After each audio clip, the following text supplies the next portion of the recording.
Ready when you are. What's going on, everybody? It's your buddy, it's your pal, Sebastian Phoenix, the YWC Reality Check here with Guapo, because you don't see my pretty sexy face and you know I'm not alone. Guapo, say what's up. That was backwards, but hola mis amigos, Senor Guapo is back again. I'm just keeping you on your toes, and besides, we don't have Kristen tonight because she's off in California taking pictures of bridges. So SCU! we'll do what we can. Yeah, SCU, we're going to talk about that next week. Don't even worry about it. Sorry. Little announcement, guys, for those of you that are maybe not be new to this channel. Predominantly WWE channel, as most of you know. We do know that there is some sort of T-shirt company, though, that's like scraping themselves together and trying to put on a show next week. So I will be next week, probably Thursday, unless Guapo's got a hot date. We will be talking everything AEW. We will be talking everything Double or Nothing. Want to be very clear with you guys, just like I was clear with Guapo before we came on the air. This will not be my show. This will very much be Guapo's show, and I will be playing the role of the WWE guy and basically prodding at you and saying, okay, I'm a WWE guy. Hey, Guapo, you AEW guy. Why should I be hyped for this show next Sunday? Why should I be hyped for AEW? Et cetera, et cetera, et cetera. So you're going to have a show next week. I can't wait to host on the Spaz Phoenix channel. It's going to be good. A little bit of Guapo's indie talk. Okay, guys, put it down in the comment section below. Should the preview video next week for Double or Nothing be called Get Hyped with Guapo? Put it down in the box below. It should be called Get Hyped with Guapo Show, Indie Minute with Guapo. However, it'll probably be over an hour. Yeah, well, we do tend to divert. For those of you that have been following this channel for a long time, a little bit of a change up. You guys might have seen it on Twitter. You may not have. I'm sort of putting the pay-per-view pick'em concept on the shelf for a little while. No particular reason. Just I don't like doing extra homework while I'm watching a pay-per-view. So the ranking system, the scorekeeping system that I had with you guys, that was a lot of fun, and I do appreciate you guys joining in on that. It is kind of going on the shelf for a little while in favor of a more just general WWE main roster conversation, sort of hovering around pay-per-view previews. I hope you guys like that. If you guys miss the pay-per-view pick'em concept, then go ahead and spread it out on Twitter and make it your own thing. I give you free permission. And besides, we all know that the Married Marks podcast already stole that concept from me. Anyways, so you wouldn't be the first one to do it. Anyways, Guapo, I'm going to ask you what I ask you and Kristen before every pay-per-view. How do you feel about Money in the Bank this Sunday? I know nothing, Jon Snow. You know nothing. No, I'm playing. I'm actually excited about the show. I think I'm more excited to see what or who they are going to decide to push and give that big momentum going forward with the Money in the Bank, Money in the Bank briefcase for the men's and women's, because having that briefcase. I'm sorry, I can't talk tonight. Having that briefcase gives you, I don't want to say a target on your back, because you have the bullet in the chamber ready to shoot for whenever you want a chance at the title. For heels, it means you can do the dastardly thing of cashing in and getting a chance at the title at the babyface's most vulnerable point. For babyfaces, we might get a setup for a big pay-per-view to try to set up another storyline. I don't know, but this pay-per-view, it's bigger for me more or less just because it allows you to do so much more having that person with that briefcase. It's funny because you said you become a floating target, but you almost, like, if you win the briefcase, you're almost the person with the floating gun. Correct. You definitely know what the target is. It's interesting because I've always made the comparison that Money in the Bank is for heels and Royal Rumble is for babyfaces. Yeah. Just because, like, there's a dastardly element to Money in the Bank. But as we've seen, best example I can think of is CM Punk. Money in the Bank briefcase is a great way to potentially turn a babyface heel. Yeah. Like, if you think he's going to be, like, the right and upstanding person, and then they do that dastardly thing that you didn't expect, it can be a catalyst for a heel turn, even if they put it on a babyface. I mean, I can understand. I mean, we're going to talk about the match later on, but I'd say the biggest babyface in that entire match. You might say Ricochet, but I've got thoughts on that too. The biggest babyface in that match has got to be Ali. Yeah, absolutely. I mean, can you imagine? Kevin Owens has just had this rigmarole of a match with Kofi Kingston. By hook or crook, he comes in, he beats the ever-loving Tara to Kofi Kingston.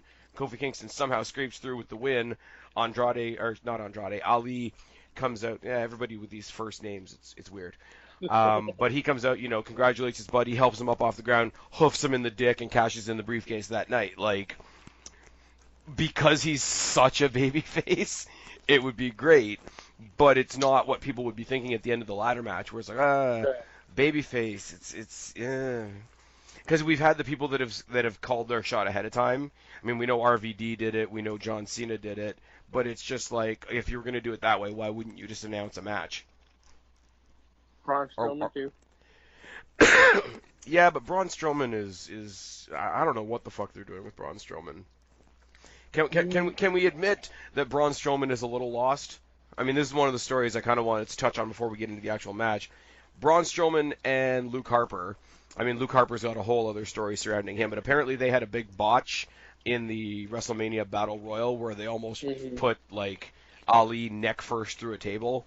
So Harper's just getting dicked around backstage, and Strowman's sort of looking not so great, like, on stage. I mean, one of them's still getting exposure, but, like, he just lost to Sami Zayn and lost his placement in the Money in the Bank match. And, I mean, we like Sami Zayn. Everybody loves what he's doing right now, even though he's, like, discount CM Punk. But I mean, okay, let's be real. He is. I like what Sami Zayn's doing, but, like, to a certain point, but he's doing a discount version of the heel Daniel Bryan, which is a discount version of CM Punk. And if I can quote Michael Keaton here, the copy of the copy is not quite as sharp as the original. I know it's not cool or right or whatever to, like, pump up CM Punk's accomplishments, but I'm still going to do it because I'm not a sheep. But speaking of Strowman and Harper and Rowan, who I wasn't really talking about, but I'll throw the name in there anyway, what the hell do we think of Bray Wyatt? Yowie wowie. Like, it's horrible and awesome. At first, with the Firefly Funhouse, at very first glance, first time watching it, I thought to myself, what the actual fuck did they do to Bray Wyatt? Like, why? Just why? But then as it progressed, it got a little more Bray Wyatt-y. And now the payoff of Bray with the mask, he's looking like the missing member of Slipknot. And it's great. It's perfect. Supposedly the guy that designed that mask had additional input from one of the guys that used to do Slipknot's masks, so you're not far off there. Okay. And not surprised. He put out a thing a while ago of, like, his initial artist rendering of what he wanted the mask to be, side by side with Bray actually wearing the mask, and he got to stick so close to his original concept. It's amazing. And what you're saying is true, though. When you saw it for the first time, I didn't pay attention because I didn't think it was part of the show. I thought it was like, okay, like we have Sportsnet 360 up here in Canada, which is the channel that shows it, but like they're under an umbrella. They advertise things for other channels sometimes. I'm like, okay, maybe there's a kids channel under this umbrella, and I heard the music and it was all happy and whatever, so I just got on to whatever I do when a commercial comes on, usually pissing off soft people on Twitter. But then, I mean, it's a sport at this point. Let's be real. Bad things come in 3: Titus O'Neil, Naomi, Sasha Banks. Moving on. But no, when I seen him come out, and I had the exact same response Don't that forget you about did. Lars. Hmm? Lars Sullivan. Uh, I feel like that's a whole other video, but keep going. it's not. It's not. It's one of those things where like nobody's ever gonna be happy. So either like admit that you just don't want the guy to have a life anymore, or decide that you're eventually gonna get over it. It's like people Yeah. that it's like people that don't want Hulk Hogan to ever be seen on TV again. Like you're creating something where you just get to keep being angry. Like that's all it is. It's like people that are mad that there's another Saudi Arabia show. Just like don't They watch. have, like, obviously they have a deal that they cannot get out of that's making them a shit ton of money. Why would Not they even pull out? that. Not even that. Like it really is one of those. And I hate to say this because it's cliche, and I usually hate the people that talk like this. But it is literally one of those. If you don't like, don't watch. I mean, Yeah. For us in North America, when it's on, people are either like sitting at home living off of like unemployment insurance, in which case go fuck yourself and get a job, or you're at work or at school. So like me, I'm starting to like not just the Saudi Arabia shows, but I'm really starting to like these like off the wall, not connected to anything international shows, just because it's like the largest version of a house show where it's just here's some fucking wrestling. And we're getting Taker versus Goldberg. Do you have to care about Taker versus Goldberg? Absolutely not. If you choose to tune in, then great. But anyways, I, I had a point. I was for getting to take, something. I really okay, was. just real quick side note. Yeah, I promise it's quick. For Taker versus Goldberg, I never thought I would want to see it. Now I want to see it. However, I wish I would have saw it 20 years ago, or well, 15 years ago. See, here's the thing too, right? And I don't care if they do it at this point. It falls under the same banner of Taker versus Sting. And see, I that's what I was. want it, but not. I want it 15 years ago when both men were like in peak condition. Well, that's the thing. Like, this is what I've said for a while now. You don't really want it because what I've said, and I mean, I wasn't much of a WCW guy. Most people know that. But you know, Sting was WCW's Undertaker, or Undertaker was WWE's Sting, regardless of how you want to see it. So obviously, everybody and their mother that Taker watched came both. first, but yeah, Well, but you know what I mean. Depending on which company you were yeah, loyal yeah. to. You wanted that match, of course you did, because it was the dark guy from here versus the dark guy from here, and you made a picture, and I've used this analogy a lot. Um, you made a picture in your head in that moment of what that match could look like, and most people, myself included, have taken that picture and just held it in their heads for a while. The sad thing is, if you get it now, it's not going to hold up to that picture in your head, Yeah. and that's why I don't want to see that now. If you throw it on one of these like banter international shows, it falls under a different heading. I think me and Kristen did a big conversational video before Crown Jewel. It wasn't really a preview. It was just sort of getting out some of my views and her views on the more political end of the spectrum. And fuck that, I'm not doing that again. Um, but it's just it's these shows fall under a different context. They very much are like seeing a house show where you have the most real definition of, hey, you're a wrestling fan. Here, have some wrestling. Right. And that's all it is. And if you go into it just for that, I mean, again, I want to reiterate, put the politics aside. I had a blast watching Crown Jewel because it was so fucking retarded. Like the best in the world tournament was hysterical. Starting this huge like controversial pay-per-view with Hulk Hogan was like Vince McMahon in all his cockiness walking out into the middle of the ring and putting his dick on the table. That's all that was. You had the tag match with the Brothers of Destruction and DX, which was Yeah. so sad and killed a small part of my wrestling soul. Baron Corbin costs Braun Strowman the title. We had some other jittery bullshit because Daniel Bryan decided he wasn't going to be there, so they put the belt on somebody else. Like, it was so ridiculous, but that's what you have to go into. I mean, it was the same thing with the Australia show, just without the political end of it. Like, that was ridiculous. Yeah. The Greatest Royal Rumble. What do you remember from the Greatest Royal Rumble? Chris Jericho entering in, what, did he enter number 40? Yeah. Or 50, whatever. How Yeah. many people, didn't they do 50? I think so.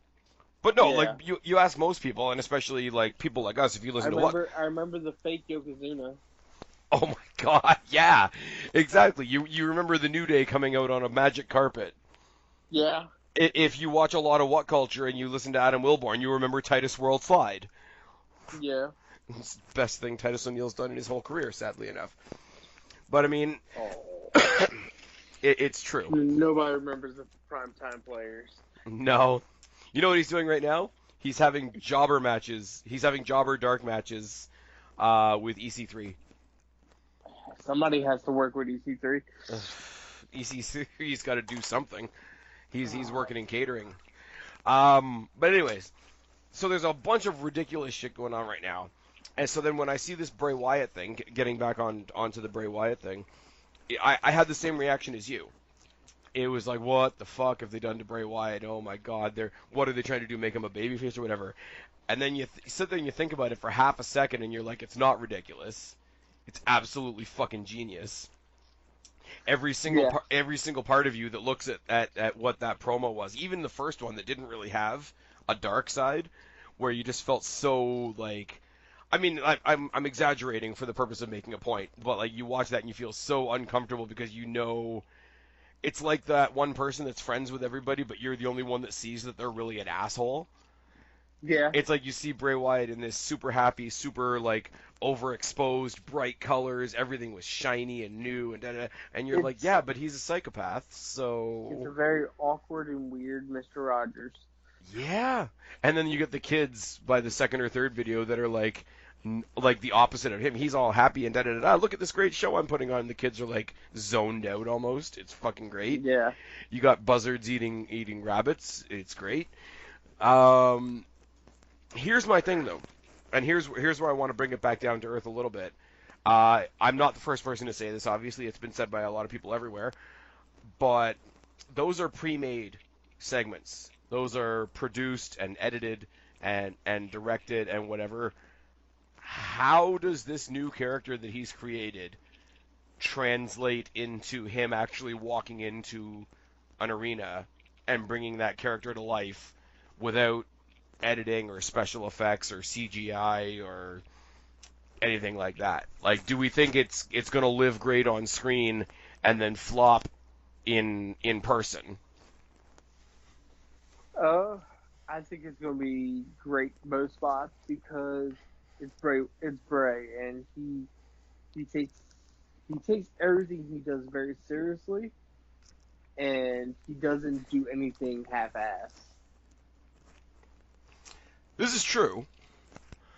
But this is also Bray Wyatt, who we knew from NXT was absolutely amazing, and then showed up on Raw to a lot of Husky Harris chants, just because that's what the audience does. Like, as awesome as this is, and as great as this has been, like the great talking point of Raw and Smack. I mean, I don't like that they're like playing a promo on Raw and then just repeating it on SmackDown. I mean, it sort of reminds us that SmackDown is the B show, at least for now until the Fox thing goes through.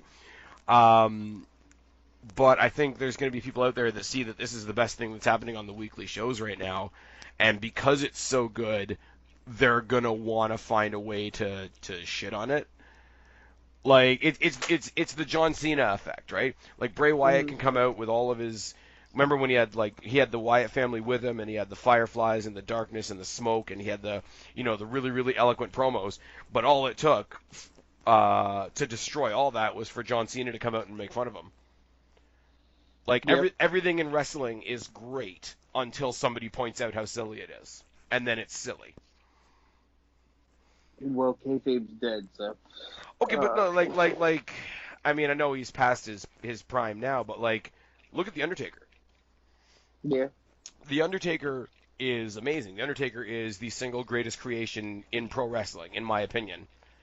Until somebody who doesn't watch wrestling asks you, what is The Undertaker? Until you actually have to answer the question, and then it all falls apart. And Bray Wyatt doesn't have that built-in, well, we take it because it's The Undertaker. for him.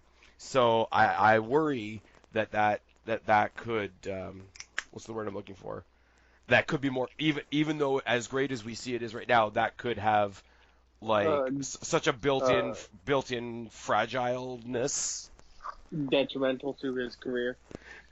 Well, nothing would have been more detrimental than just coming back as the same guy. But and I mean, Uh, I hope I and I think hope this they will don't put give any of the this. family with him.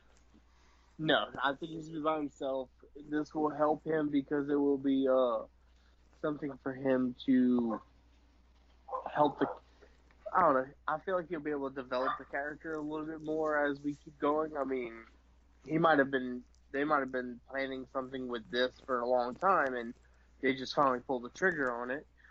And Bray is like fully 100% in it, so he wants to commit to it. So, I I just hope Vince doesn't take a look it's at gonna it, be and a Vince takes a look at it, and in 2 weeks he's coming out in a tag team with Crazy Steve. hey. Look, don't shoot Crazy Steve down because Steve the Pirate was one of the best creations Vince ever gave us. I don't dislike Crazy Steve either. When I initially heard the rumors like last year that they were going to sign him, I was like, that's great, but it would be kind of like, well, this new Bray Wyatt kind of looks like a clown. So does anybody have Doink's number? Oh Lord, That ain't right either. I don't know. I think it's really cool. I'm really Doink number like 20. uh, I'm really apprehensive as to how that awesome new image is going to translate on the main roster. So before we get off this, because I don't think it's going to happen, do you think he shows up at Money in the Bank? Possible. If anything, if he doesn't show up on the actual show itself, I think we get another Firefly Funhouse vignette. I'd be okay with that. Honestly, I'm not going to lie. Or you have him maybe not interfere in the what's called Money in the Bank match, but maybe he interferes in one of the title matches. Oh, I just thought of something that everybody will hate but me, I'm pretty sure. Kofi. Next, we're going to get to Kofi later. I'm sure you could have predicted that. Can you imagine if we get, because I know there's been a leaked Extreme Rules card already, but can you imagine if at Extreme Rules, triple threat TLC match or something to that effect, Rollins versus Styles versus this new Bray Wyatt? I'd be into it. I'd be down for that 110%. So, now that we've rambled for quite a bit, as I promised, how about we get into the actual card? All right, let's do it. There's 2 kickoff matches for this card, and one of these kickoff matches is brought to us by the wild card rule. Oh, God. Guapo, what do you think of the wild card rule? I wish she never would have said those words. I wish she would have just said, hey, look, we're not having a brand split anymore. Anybody can show up anywhere. But of course we have a brand split. That's why these people that use the wild card rule are such a big deal. It's not. It's producers and other companies saying, hey, we want everybody. We want this person that's on Raw, on SmackDown as well. Make it happen. And Vince saying, okay. And also, how did we go from Daniel Bryan being retired to Daniel Bryan coming back at last year's WrestleMania to Daniel Bryan chasing and winning the title, losing the title at this year's WrestleMania, and now being in a tag team with Eric Rowan on the kickoff of a B pay-per-view? We've got Bryan and Rowan, the new SmackDown Tag Team Champions, going up against Raw's Usos. And I've heard both. I don't have the website up right now, but I've both heard that it is and is not actually for the titles. So it could be extra useless. Oh, yes. Unify the tag titles? But the Usos are not the... Oh, they're not the tag champions. Sorry. No, the Hawkins and Ryder, although you wouldn't know because they haven't been on TV. And it's definitely not the Revival that are too busy scooting their asses across the ring because of Usi Hot. I've never meant this more than I do recently, but fuck the Revival. Like, Which part? Because they're getting buried so deep down. no, And, I'm happy. hurt. I'm glad that they're getting buried. Fuck them. Like, legitimately fuck them. Oh Like, Lord. legitimately fuck. Like, fuck Hey, no. if they're ready to go, and this is how WWE's going to treat them on their way out, all Well, right. At least they're showing up to work. yeah, we're gonna get to see. I'm gonna what everything I want to say about the Revival. I'm gonna talk about later on when we talk about somebody else. But for right now, Yep. fuck the Revival, and they're not on this card anyway. Fuck I'm their gonna throw it out there. If this isn't for the tag titles, then I'm going to say the Usos win, just because the Usos are an actual tag team. And let's not pretend that like Vince didn't have a massive throbbing boner on SmackDown watching all three Samoans on one team. Like, yeah. it really just like it laughs. It makes me laugh in a way because like you know me, I don't review Raw or SmackDown because it's a fucking car crash, and then I just go on Twitter and watch everybody get angry. JD from New York, I'm looking at you. Um, I'm going to be completely honest with you, Spaz. I have not watched SmackDown or Raw 100% from start to finish in the past, like, month or so. yeah, but you know what's going on, right? And that's what you really need. And I know. I mean, I watch either the, like, the 30-minute to whatever it is on Hulu, basically, like, cuts out all yeah. the bullshit. Or I just get all the information from What Culture. Well, yeah. And see, and I'm the opposite, right? Because of just like the way my social engagements work out, like everything gets shoved to the weekend. I don't do much during the week, so like I do throw on Raw properly on TV, 8 o'clock Monday, Mm-hmm. and I just like if I'm interested in what's going on the screen, I look up. If I'm not interested, I've got it running in the background and I flip through YouTube or whatever. Like it's always going to be the habit. Like I'm always going to have it on. Like this is the thing. Maybe I'm part of the problem. Possibly. Where me and Miss Guapo, we just throw in that 70 show and eat dinner and then go pass out. How about that Big Bang finale though? Huh? Haven't watched it. Oh, you should. I gave up on Big Bang like a year ago, but I did sit down and watch the finale because I'm strange like that. It's good. Miss Guapo, that's on the list for us because Miss Guapo used to watch it, but we have to figure out where she left off so we can continue watching. Here we go. But like for me, right, because I can watch and not care, because I can just have it on as background noise and I don't get like all twisted about it like some people do. I do have the ability that a lot of people don't at this point to just sit back and laugh at how much Vince doesn't give a shit. Right. Like it's sad, like you see a bunch of people that you like and they're being used in these really, really silly ways, and friggin' he's making Robert Roode look like a fucking pedophile. Like, Fucking Robert Roode. What the fuck is that? I mean, it is what it is, right? But at the same time, like there is a weird, and it does tie into the Revival thing as well. It does tie into somebody else we're going to talk about later on as well. It's good in a way. It's the same, and I hate to go back to the Saudi Arabia thing again, but when Crown Jewel came around and there was all this social pressure and everybody's petitioning WWE and people were bugging Linda because Linda worked for Trump and they thought maybe Trump was going to make Vince like not do the show and whatever, and Vince just sat back and said, fuck it, I'm making a shit ton of money. I'm more successful than you. I'm doing this show, and just because I feel like it, here, have some Saudi Arabian Hulk Hogan. Yeah. Like, there is, like, I wish I had the ability of Vince McMahon to be like, you know what? Fuckers can't touch me. Yeah. And the people, I'm sorry, we're going to talk a lot more pleasantly about AEW next week, I promise. But for right now, all the people out there that are hoping and licking their lips and just waiting with the fork and the knife for Vince to be like afraid of AEW, like you're fucking delusional. Like whether or not he should be afraid of AEW is an entirely different conversation. But Vince McMahon ain't afraid of shit. No, Like Vince is not afraid. He's not afraid of any wrestling company. he's not afraid of, like, I'm sorry, and again, I'm not saying that this is right or wrong. The guy took on the American government and won. Yep. What are, like, Cody Don't Call Me Rhodes and Tony Khanjob gonna do to make this guy afraid? The only thing that they can do, which I can honestly say, as a fan of the product that they're putting out there at this moment,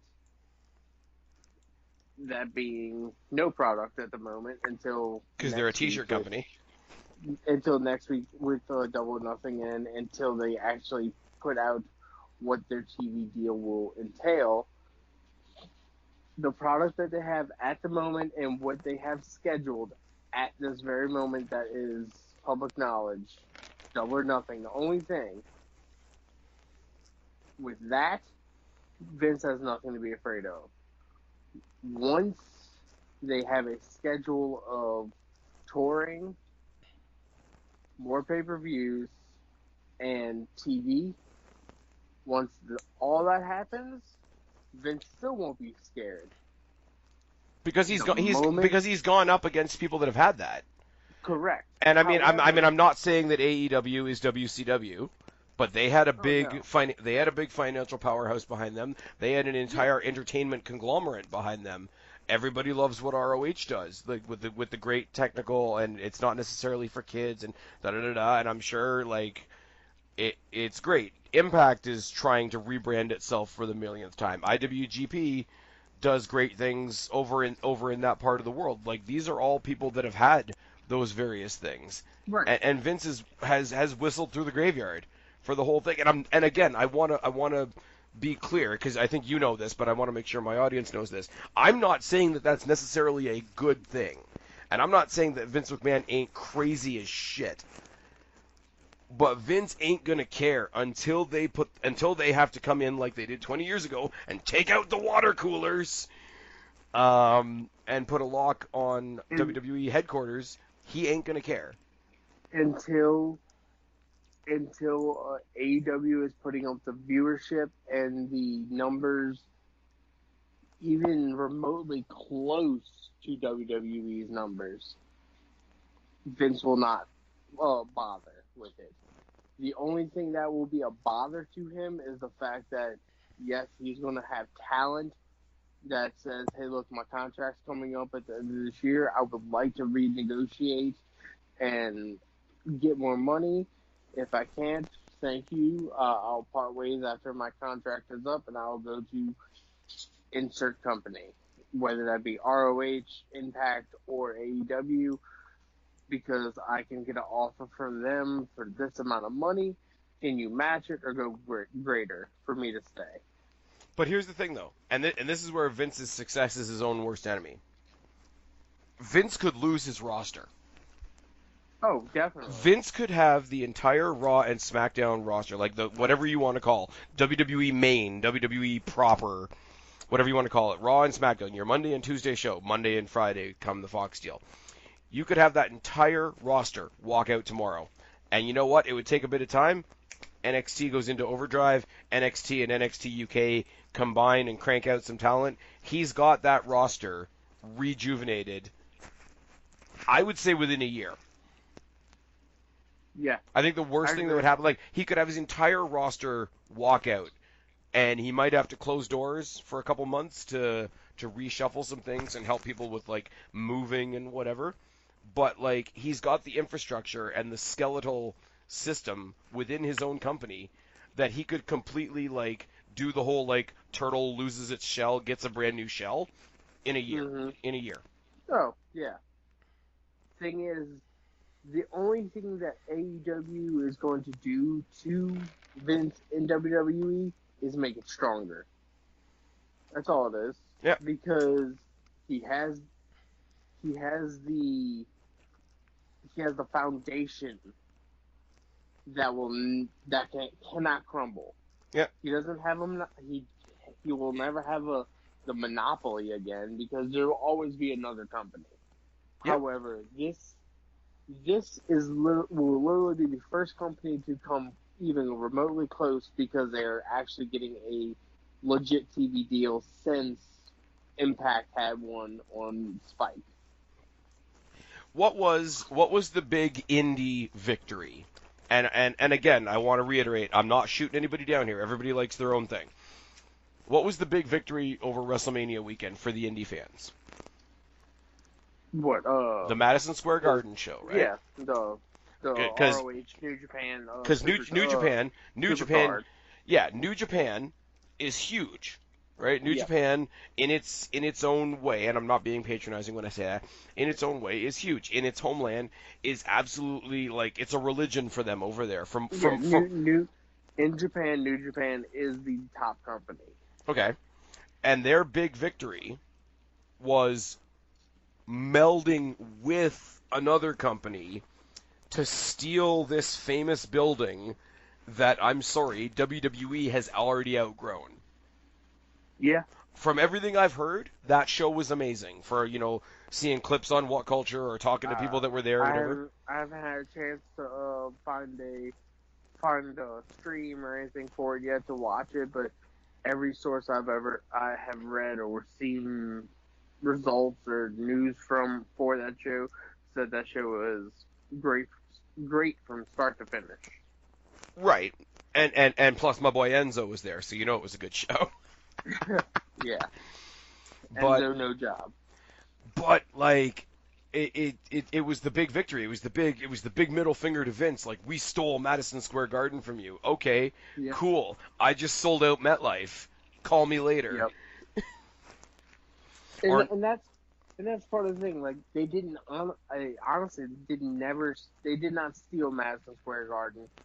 Vince just did not put anything there because he didn't have to. Yeah, no, but I'm saying, they like, tried to do the dick move and they tried to block it, and they couldn't. Well, he thought he had an exclusivity deal, right? Like, Correct. if you think you own a house, then you think you can tell people who's allowed in that house. Correct. But I'm saying, like, in the eyes of the fans, Madison Square Garden used to be WWE's home. WrestleManias have happened in Madison Square Garden. Yeah. But I'm sorry, like, their home now in the New York area has moved to the Barclays Center, which, from what I've heard, is an amazing facility. And their WrestleMania in New York, New Jersey, whatever you want to call it, is in an 80,000 seat stadium. Like, yeah. Okay, so you got your dig in, but you got your dig in about 20 years too late. Mm-hmm. Anyways, I am going to circle back to where we went with this and, still fuck the revival. I still sound like death. It's wonderful.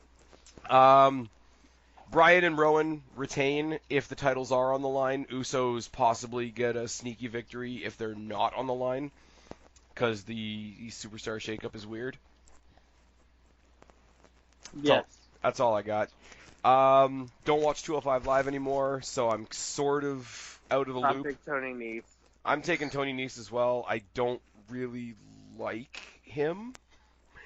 Like, he's fine. He's At this point, it doesn't matter if you like him because it's just 205 Live, which I hate to say that, but yeah.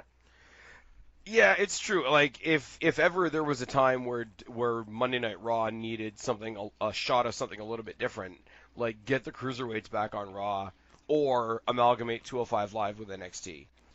Because Drew Gulak showed up on NXT again this week, and he apparently wants to take on Kushida. So okay, he's gonna die. Yeah, well, you're my indie guy. We'll get a little preview of next week. I've seen Kushida all of twice now. Guapo, what do I need to know about Kushida? The man he's one of the best wrestlers I've honestly seen in a very long time. Every single match I've ever seen him in, he's phenomenal, and he puts on clinics daily. I don't know when his Back to the Future gimmick's fun too. so that's not a new thing. That's his thing. No, that's he's always dressed like that. He's been dressing in that Back to the Future gimmick clothing and stuff like that for a while. Was there a reason for that, or was that just like, hey, he felt like doing it, so he did it? It was his favorite movie, favorite American movie. So nothing He just felt actually like mimicking happened it. where he like switched No, into this. No, no. like my thing when I saw him on NXT, and I hate that they're like, okay, we've got a new guy, so we need somebody to have him against so that he can have a good match. I hate that everybody debuts against Cassius Ohno now, Well, because well, I I don't like. care about Cassius Ohno. I mean, he has a C.J. Parker spot now, and the Ty Dillinger spot now. I mean, He is one of the highest tendered person in the building, and he can work with anybody. Only problem is nobody cares about him anymore. well, that's the thing though, right? Like CJ Parker was a little bit of an annoying twit, so I was at least interested in somebody kicking his face in. Ty Dillinger was a likable, like he was the lovable loser type guy, but there's still something in that you can gravitate to. Yeah. I just don't want Cassius Ohno on my screen. Mhm. So it's one of those like the person that's debuting is already like behind the eight ball, and that well he came back this week. He took on Kona Reeves, which is fine. I like Kona Reeves. I don't think they're doing anything with him at the moment. But the one thing that I said when I saw him first, like being my first time seeing him, is the guy is fluid as fuck. Yeah. Like I was really really impressed, and it's just like people are out there saying, oh well they're just stealing a bunch of people from Japan, and I'm like okay, 20 years ago you would have been the same people that are like why is it all like a bunch of boring white guys, and it's not now. So I mean we've got the Kabuki Warriors, we could talk about that. Lord, no. What do you think of the Kabuki Warriors, Guapo? Next question. It gives Paige something to do. I'm happy for her. It was kind of cool though. I will say, and I said this. I did a video a while ago on the all the different call-ups and whatever. It does make sense that they made this team with Paige because Asuka needed something new to do because she wasn't going to be in the title picture. Kairi Sane needed to come up. She had nothing more to do in NXT. Io Shirai needed to stay down because I think she deserves to have a proper title run down there. So I think this is one of those, like, it's not quite what you wanted, but everybody wins. Kabuki Warriors, though. I'm really surprised that it wasn't like the Kabuki Warrior experience. I mean, the Viking experience just rolls off your tongue. Oh, oh my god. Anyways, Tony Nese wins, I think we're going with on this. Yeah. Okay, so we get to the first sort of like more wild card rule, more shake up bullshit. We got two matches that are kind of connected because Shane is building himself a little entourage between Raw and SmackDown. So on the one side we got Shane versus The Miz in a cage. On the other side we got Roman versus Elias for reasons. Mm-hmm. Which one do you want to talk about first? Let's get the shitty spots out the way first. So Shane versus The Miz. Yeah. I think George Mizanin should be the special referee for this match. Oh God. You know what? It's not offensive to me, really. Like a Shane McMahon match. You know what you're getting from that, and Miz as a babyface is working better than I thought. People don't like it, but whatever. The Roman Elias thing is interesting to me because they moved them, like they could have done this on Raw, but instead they moved them both to SmackDown. I just don't see the point in squashing Elias. I don't think Elias is losing this match. I do. I think you get Shane and The Miz out of the way first. Miz gets the win. He gets the retribution from WrestleMania. Roddy Rah. Maybe his dad, comes to the cage and slips him a weapon or something like that. I think Miz beats Shane. Miz needs to go on and do something else because he's over as fuck. I think Shane takes the frustration from that and gets, Elias and Bobby Lashley and all the other fucks in the back that aren't doing anything and takes it out on Roman Reigns, which doesn't hurt Roman Reigns. It's a nice little mid card introduction to SmackDown for Roman Reigns. If Roman takes a loss, everybody will love it. People want good things for Elias, so there's an element here where people, even if it's not a match that they care about, people are getting, again, it's like the Kabuki Warrior thing. Everybody kind of wins a little. People will hate Roman a little less because he's taking a step down and potentially taking a loss. Elias gets to look like he's taking a step up because we know how WWE pictures Roman Reigns. And I mean, Shane's team, if you want to call it that, is winning one of these matches. And we don't really get anything new if Shane beats Miz again. So I see Miz beats Shane, and then it steamrolls on throughout the night, and then there's a massive like a group effect in that Roman match because they'll want that victory back. As far as like, you know how a heel has like an invisible scorecard in their head. It's like, well, I lost here, or I looked bad here, or whatever the case may be. I need to get that back. I think they get it back at Roman, and all that does is help Roman. Yeah, I can see. I see Miz winning, beating Shane by Shane risking it all to hurt his own body and superplexing Miz from the top of the cage onto the ring, and just like at Mania, but Miz falling on top of Shane. Oh, so they each get Shane. so like they each have one accidental victory. Correct. See, I like that, except if it just makes them even, or like he's got a win that he didn't really earn and he's got a win that he didn't really earn, that means we're getting another match. And as much as I'm okay, as much as I do like the whole like, it's a Shane McMahon match, we know what we're getting. 20 years ago, Kane was electrifying his nuts and all that kind of shit. It is wearing a bit thin, being every week. Because I'm sorry, Shane isn't his dad. No. Like definitely not. like prime time, like in the middle of the fights with Austin, Vince was money. We can all talk about how Vince McMahon is crazy now and he doesn't know what the fuck he was doing. But like back in the day when he was the foil for Steve Austin, he was key. Stephanie can't touch that. Shane can't touch that. I can't really make a comment about Triple H because Triple H is an actual wrestler, but Mm-hmm. you know what I mean. Like it can't. He can get you into a match because it's the Shane McMahon car crash effect, right? But he doesn't have what Vince had back in the day to prolong it and make you want to see him get his ass kicked again and again and again and again. Like, that part of it's missing. I don't know how you get there. I don't know if you can get there. But I don't want the match happening. I would love, even like I say, even if Miz's dad is out there like at ringside causes a distraction, or Shane goes for a coast to coast from the top of the cage and like hangs himself on the rope or some shit.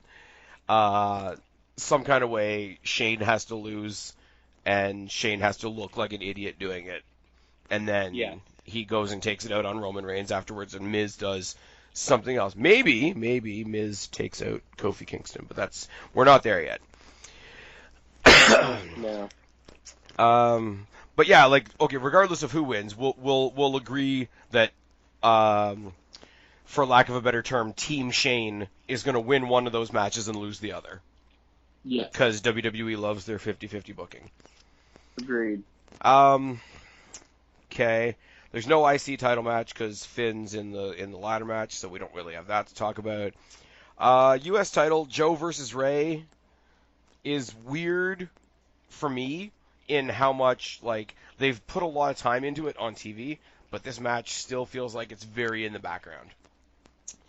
And seeing Ray's kid just like towering over him is weird, and we're seeing it on TV a lot. I don't know what to do with this match. I have a very strange feeling that we're gonna get like a match between Joe and Dominic at some point, and that's gonna be. And I see Dominic interfering and either helping Ray win or interfering enough to it causes Ray to lose. Like he cost him the title. Like he turns on his dad? No. Like Dominic goes to interfere, but instead of like getting Joe, he gets Ray.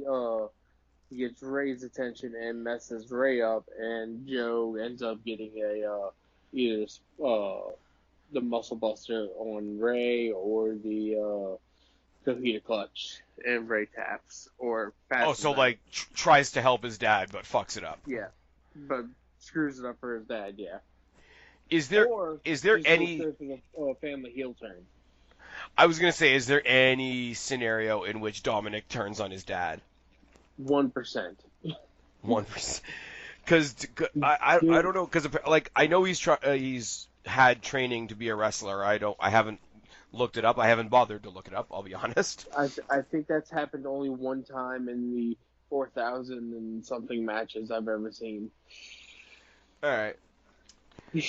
But like I don't know whether like Ray's obviously got some influence with the WWE at this point. Like he has an established relationship with them, and they know how he's perceived by the fans. I think if he wanted to like help his son along, and the way he does that is to have a match with his son on the WWE platform, I guess you could do that. And there's no way you turn Rey Mysterio heel. No, definitely not. Ray has never been a heel his entire career. I mean, it's one of those things again. And I've used the phrase car crash a lot, and I've used the phrase like nobody gives a fuck a lot in this video already. But like, there's a part of me that wants to that would love to see a Ray heel turn, just for the sake of saying that I saw it happen. Not necessarily that it would be any good at all, because heels, even chicken shit heels, in the context of a match, have to have like an intimidating factor. And while Ray is technically proficient and really, really creative in the ring and athletic as fuck and got his brand new stem cell kneecaps and shit, he's never going to be seen as an intimidating guy. No, not at his stature or anything, no. But, I mean, like, when his son is twice the size of him, the fan outrage of, like, their beloved, like, luchador hero getting the shit kicked out of him by his own son. Like, there's something... I don't know how you get there. I don't know how you make casual fans care. Because casual fans probably don't remember, like, the Dominic's custody on a pole match, whatever the fuck he did with Eddie back in the day. So it's just like, oh, that's Ray's kid? He's a giant. Good for him. I want Joe to keep that belt. Yeah, I want Joe to brawl with somebody. I think Joe keeps it. I feel like this is a story about Ray and his kid, and Joe is just like the other person in the match. Which is really unfortunate, seeing as A, it's Samoa Joe, and B, he's the one with the belt. I mean, we're talking this all like crazy and like they could do all this, they could do all that. He could choke him out in 1 minute like he did at Mania, and I wouldn't hate that either. It depends if they're slacked on time and they need to cut some time someplace. Yeah, but I mean, a loss like that doesn't hurt Ray at this point in his career. No, it doesn't hurt. And it doesn't hurt Ray at all. And I mean, like, we all know what we think of Samoa Joe, but how much of that was created not in WWE? So for, like, super casual WWE fans who may not even still at this point have an idea of, like, what Joe's actually capable of, he needs to win. No, absolutely, Joe needs to win. Joe, there's no reason Joe should lose that title at all. Yeah. Unless he's going to drop it, like, Dominic helps Ray win the belt, and then turns on Ray, and does a whole, like, not only am I going to be a champion in WWE, Dad, but I'm going to win it off you. I'm okay with that. Yeah, I'm okay with that too, but that really, really fucks over Samoa Joe. I don't know. I don't know. I probably seem like I'm wishy-washy and all over the map tonight. I really don't know what I want out of that match. I know what I want out of the women's championship situation, though. And this is where we've got another match where sort of two matches two matches sort of link into each other because Becky Two Belts is defending her belt against Lacey Evans and against Charlotte in separate matches. Now, for the Undisputed Women's Championship.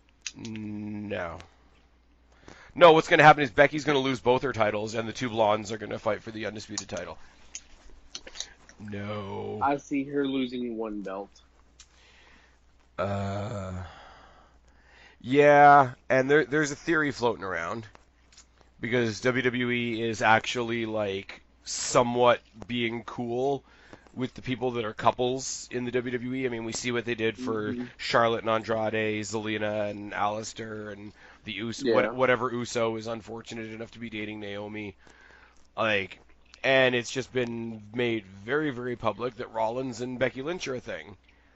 And that, like, not that their relationships are any of our business whatsoever, but it's one of those, like, I really like Rollins, I really like Becky. If they're happy, 2 thumbs up.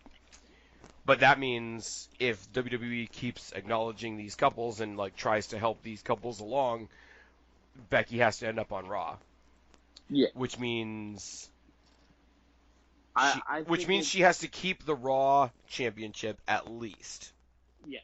I think what will happen is whichever one of those 2 matches is first, she will win and retain. The second match, she will lose. So, the first match will be against Lacey Evans. And right after it's done, Vince McMahon comes out and says, your next match starts now, or some bullshit like that, and she has to fight Charlotte then. And again, it's sort of like filling slots, right? Because, I mean, eventually Becky's going to be on one brand. I mean, rumors are that the brand split's going to end, rah anyway. But, like, for right now, like, treat it like we've still got the brand split. Becky's going to end up on Raw. Like, that's just how it's going to be. Charlotte's on SmackDown. They don't have Ronda Rousey right now. Becky Lynch is the person. She's going to be on the show, right? So the only way that happens, because when she won those titles, she was a SmackDown rostered superstar, right? Like, before WrestleMania, she was a SmackDown superstar. Like, that's how she was defined. She's able to go on both shows now because she's got both titles. So the way they keep her on Raw is to have her lose the SmackDown title, keep the Raw title. Now, what that does is it puts her on Raw. It puts the belt on Charlotte on SmackDown. Because, I'm sorry, whether you like her or not, she's the biggest name on SmackDown. And whoever knocks her off gets the rub from that and whatever. But what it also does is it draws a line under the Charlotte-Becky feud and keeps them away from each other for the conceivable future. And we don't get that match that we're sick of for at least a little while. So the way you laid it out there is pretty much the way I would do it. Lacey goes in there, gets her ass handed to her, like walks away, tail between her legs, comes back maybe with a couple cheap shots and injures her in some kind of way, goes to the back, screams at Vince. Did you see what she did? Makes up some story about how Becky cheated or whatever when she really didn't. Vince comes out and, like you says, like, oh, you think you got one over on us? How about you have a second match right now? Charlotte Flair comes out. Becky still puts up a good fight. We still see that she's the scrappy pit bull, whatever you want to say. Loses to Charlotte. Her role becomes more defined. She's on Raw. Charlotte's on SmackDown. They don't fight each other for a while. Both brands have a decent women's champion. Lacey Evans sort of ends up looking like the loser, but she's been on Raw for a hot second and had like 2 matches, so that's fine. I could do without Lacey Evans. Have I mentioned that? I wish I didn't know who Lacey Evans was. Oh, yeah. The only reason they have this feud between her and Becky Lynch is so that they can have somebody that refers to themselves as the lady talk about how bad men are. Let's be real for a second. WWE placating to the feminists in the most obvious and blatant ways. Moving on. Comment section's on fire right now. Okay. Here's where I will admit I'm a bit of a dick. No. Yeah, I am. Guapo, like, let's be real for a second. WrestleMania. We got all three things we really wanted. Everybody went into WrestleMania saying, well, we want this, we want this, we want this. We're not going to get all three, so let's figure out which one we really want. End of the day, we got all three things we wanted.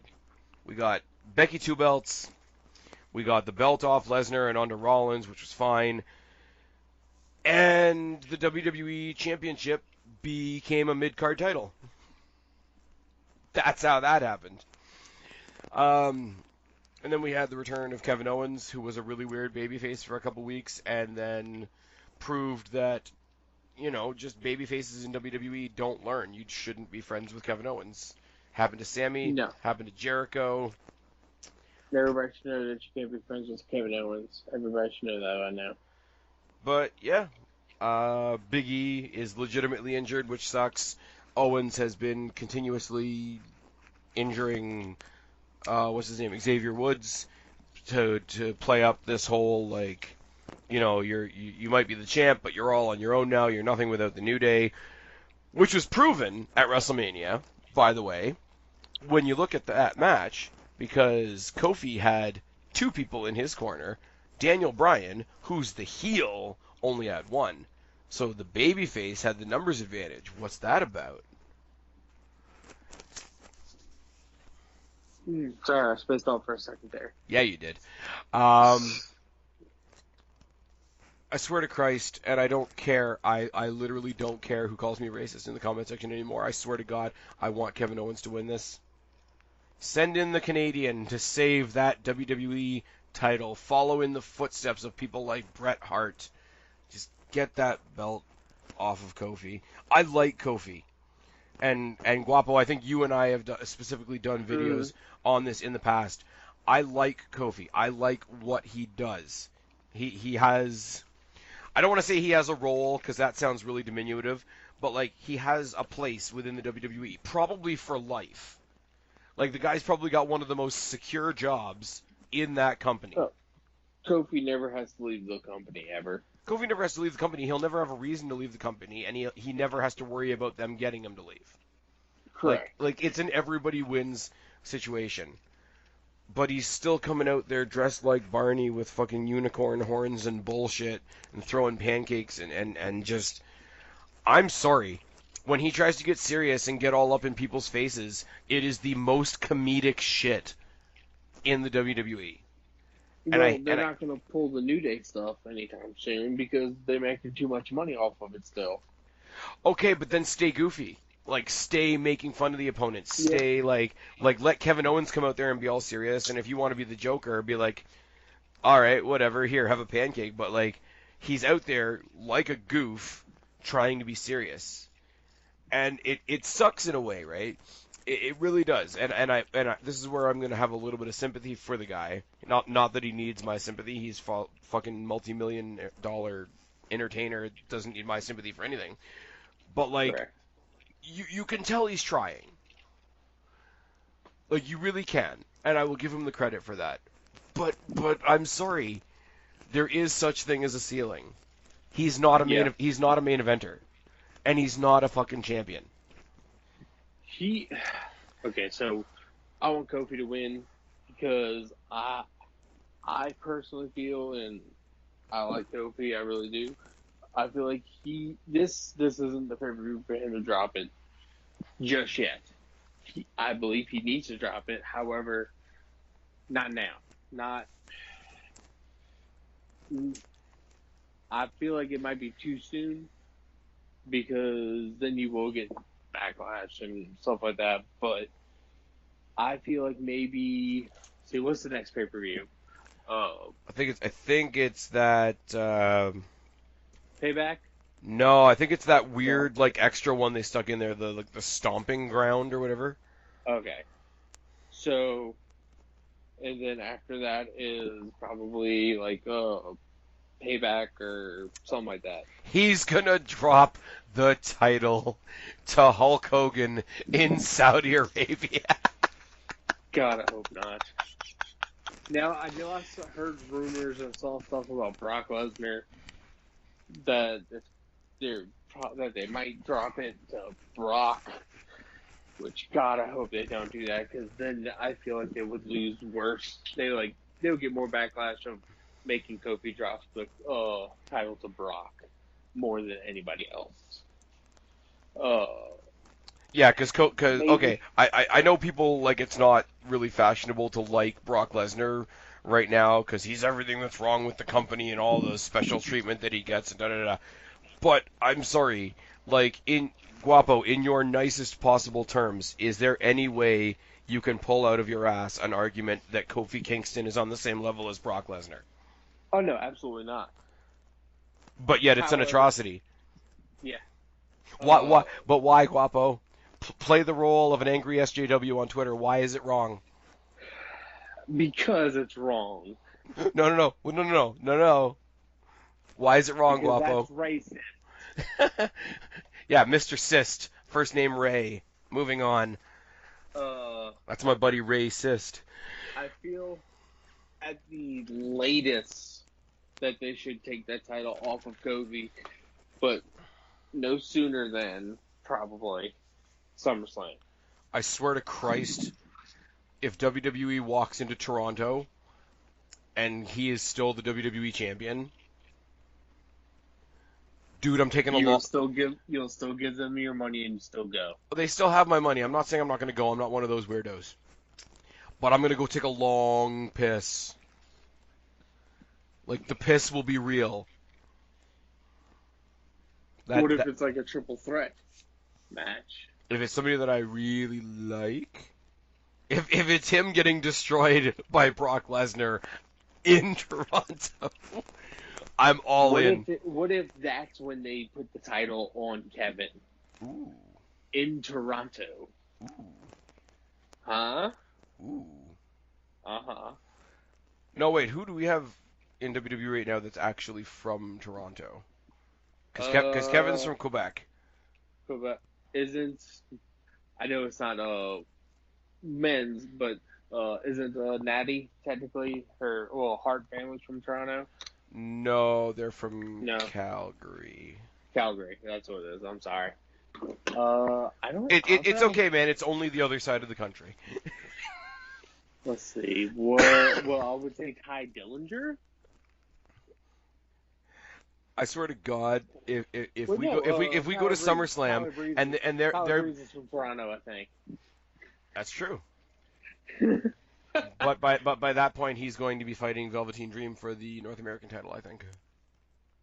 I'm perfectly okay with that. That would be a great match. Spoilers. I'm telling you, man, I want to see Tyler Breeze win that title in Toronto, and I want to see Mia Yim beat Shayna Baszler in Toronto, because Io Shirai ain't winning at TakeOver 25. I'll tell you that right now. Nope. She can come up and join the Kabuki Warriors. But she's never been an NXT Women's Champion, so she'll be the Kabuki Runt. Yep, she'll be the trainee. Oh my God, she'll be the Xavier Woods of the Kabuki Warriors. I wonder what she's gonna come to the ring blowing. Oh no. Anyways, moving on. Where's Kristen when we need her? So she can just be like, "No, guys, I'm leaving." SCU. We spend every time she's not here for a video, we pick on her way too much. Well, yeah. It's not true, Kristen. We love you, and we hope you're having a fun time in California taking pictures of bridges. SCU. Okay, all right, we get it. SCU. She's in Southern California. Oh, I thought you meant Stone Cold University. Oh, well. Anyways, so Owens is beating Kofi Kingston and moving on. Nope. Yeah, not at all. not at all. You think we're gonna okay? And it doesn't just apply to this match, but in general, it's something I meant to ask a while ago. You think we get any same night cash-ins this year? All depends on who wins, honestly. Yeah. That will be a depending who wins type thing. Okay. Last year, I honestly did not think that we would have a same night cash in, but obviously we did. Because I'm just thinking, there's a set of friends on the show, And I just saw this as I'm looking at the card on my screen here right But now. the best friends are with AEW. Oh Christ! And AEW is next week. Um, but no, you got Owens and Sammy who were sort of on the same page this week on SmackDown. Owens has a title shot, and Sammy's in the Money in the Bank. So if Yeah. Sammy wins Money in the Bank, you could do one of two things. Owens could win the belt. Sammy could attack Yeah. him after he wins the belt, because it would be the exact reverse of what happened in NXT. Or you could have Owens lose to Kofi, beat the shit out of him after the match. Sammy comes down for the beatdown, 2-on-1 beatdown. Sammy becomes champion. Ooh. And my comment of a Canadian comes to save the WWE title from mid-card purgatory still applies. Yeah. Or Baron Corbin cashes in on a prone Kofi Kingston. Well, we know what happens when Baron Corbin catches in the Money in the Bank. But Jinder Mahal is nowhere to be seen. Still, we know Anyways. what happens. Anyways, We've tried that already. No, thank you. Gonna throw this out there. This is my, like, I don't care who wins, but in a good way match. Rollins versus Styles. They haven't really done much with it story-wise, other than say, hey guys, you're getting this, shut up and enjoy it. But I fully intend to shut up and enjoy it.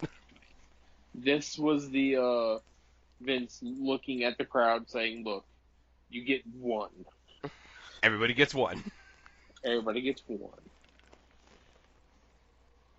So, this is our one for the night. This is one for the ROH fans, isn't it? Realistically. They've never faced each other in ROH, so. But they're both from ROH. They've both been to ROH. However, they were never there together at the same time. And I just thought of something really bad. What? So a lot of indie wrestlers get to keep their own names when they come to WWE now. Correct, because Okay, so if Seth Rollins loses, he could be part of a tag team. Oh God. Tyler and Alistair, the Black Brothers. Lord. Yeah, that could be a thing. It's good. It's a good bit. Like they're totally the same. I don't know what to say about this match, honestly, other than I think it's going to be really good. The closest thing we've gotten to this was back at like Tribute to the Troops in December. I know they were a tag team for one night, and it worked well, and they had some good synergy there. Now, is that necessarily going to translate into them having a good one-on-one match? We don't know yet. Has yet to be seen. Nobody wants to use the whole dream match terminology because they don't want to have another Styles Nakamura situation. Just everybody kicking everybody else in the dick. Well, they kind of do that to themselves. Yeah. I kind of think Rollins has to win because he's not only the champion, but like even more important than being the champion is the fact that he's the guy that got the title off of Lesnar, and that's almost like a separate thing, and I think he's still kind of living in that. And I mean, Styles just came over, and he's definitely like rocking the AEW colors a lot, which is funny. I mean, they're just certain colors. They can mean anything. Yeah, never rest, never rust. Stupidest T-shirt ever. Actually, no, that's not true. You can actually technically buy Firefly Funhouse shirts. Fucking can't believe we keep on going back to that again. But you watch What Culture? I'm sure you see like the little daily news clips. You see the picture that the fan sent them of the guy who got like a tattoo on his forearm of the Firefly Funhouse logo. No, I did not see that one. I missed that one. Go back to the the little daily videos that Adam Wilborn and Andy Murray do, and they just like at the end there's usually like a couple of questions or a couple and finalies. It's just like, how dedicated a wrestling fan are you? How about this? And it's just like, and it's brand fucking new, so it's like all red still, like like when you Yeah. get a tattoo, and it's just like, well, they're dedicated. It's only been a thing for like 2 weeks, but hey, Hey, if I you have to just shoot your shot, so. uh, Sasha Banks, what? Anyway, Oh God. I don't know. I will tell you. We're getting there. I will tell you right now. I have 2 tattoos. Neither one of them have anything to do with wrestling. That ain't gonna change. That ain't The gonna change. two I have nothing to do with wrestling as well. There you go. Yeah, so we've rambled around the fact that we literally have nothing to say about Rollins Styles. And it's kind of, Besides, it's going to be a good match. There's nothing to say besides it will be a good match. yeah, there's nothing to say when wrestling is good. That's why I kind of like the other shit that we're talking about. Because, like, when wrestling's shit and could be better, there's all kinds of shit to talk about. When it's just, and I think Kristen and I said this about NXT a while ago, like, there's not much to say when it's like, hey, this is happening and this is happening and this is happening, and they're all going to be really good. Bye, guys. Yep. Have a good night. Yeah, well, see you coming. see you on Saturday/Sunday, where we talk about how it was good, not the fact that it will be good. Anyways, so 2 more matches to go, and then I completely lose my voice, and we call it a night. Men's Money in the Bank ladder match: Andrade, Ricochet, Drew McIntyre, Finn Balor, Sami Zayn replacing Braun Strowman for reasons. Baron Corbin, also very much for reasons. Ali and Randy Orton. Yes. I know a lot of people don't like Baron Corbin and Randy Orton, but that's a hell of a field for a ladder match. I don't mind Randy. I really don't care about Baron. And calling my shot, Andrade. There's so much, like, you know when you look at a match and you're like, I really want to say, like, I don't mind who wins, but I really want to say this guy. Yeah. I really like go down the list, right? Randy Orton. I mean, he's, whether people like it or not, he's a proven commodity. He can come out, he can piss people off just the right way if he cashes in on the wrong, like, really loved person. Like, you know, when he was going after all of our favorites, when he was picking on Rey Mysterio, when he was playing with Jeff Hardy's ear, which was weird. Like, Orton is boring most of the time, but he knows how to piss us off when he needs to. Ali could be like the really, really, really, really scrappy underdog type of deal, depending on who has the title after. I mean, if Owens won the belt, and I'm saying I do want Owens to win the belt, I know. but a proper program, like if Owens can amp up the heel thing, like we know he can, proper title program between Owens and Ali would be awesome. Yeah, agreed. Sammy, you could go a lot of different directions with. Finn is the IC title holder right now. You could do the whole Warrior 2 titles thing. Drew McIntyre can fuck people up. We know what Ricochet can do in a ladder match. We know what Andrade can do in a ladder match. There's that really, Guapo, we're going to talk about it again. There's that really bad part of me. There's that there's that really, really bad part of me. Do you need to go to the Firefly Funhouse? No. Do you remember WrestleMania? I forget which WrestleMania it was, but it opened up with the U.S. title match between Sheamus and Daniel Bryan. WrestleMania 27? 27? Okay. So that was dumb, right? I mean, in retrospect, like, the outrage from that, like, launched Daniel Bryan, so it was good. We're talking about the one that Daniel Bryan lost, like, in 18 seconds? 18 seconds, yeah. Okay, so that wasn't for the U.S. title. That was for the World Heavyweight title. Oh, was it really? Yeah, it was too, wasn't it? Yeah. Fuck. No, that's right. The previous year they fought for the U.S. title and they got bumped to the pre-show. Correct. And everybody got angry. But here's the thing. We can say that match, like, made everybody all angry, got everybody behind Daniel Bryan, and ultimately helped launch what we eventually called the Yes Movement and whatever, right? But on the night, was there anybody that was that open-minded? No. On the night, the world was on fire, right? On the night, because I was still doing videos occasionally with Deluxe Man at the time. For those people that remember, when Deluxe Man. when Deluxe Man used to be on this channel, he was the Daniel Oh Bryan guy. God. And there was a small part of me, and by a small part of me, I mean a very large part of me, that just inside I was like, oh, what the fuck just happened there? And then it sort of sunk in a little bit, and I laughed a little bit, and then I laughed a lot.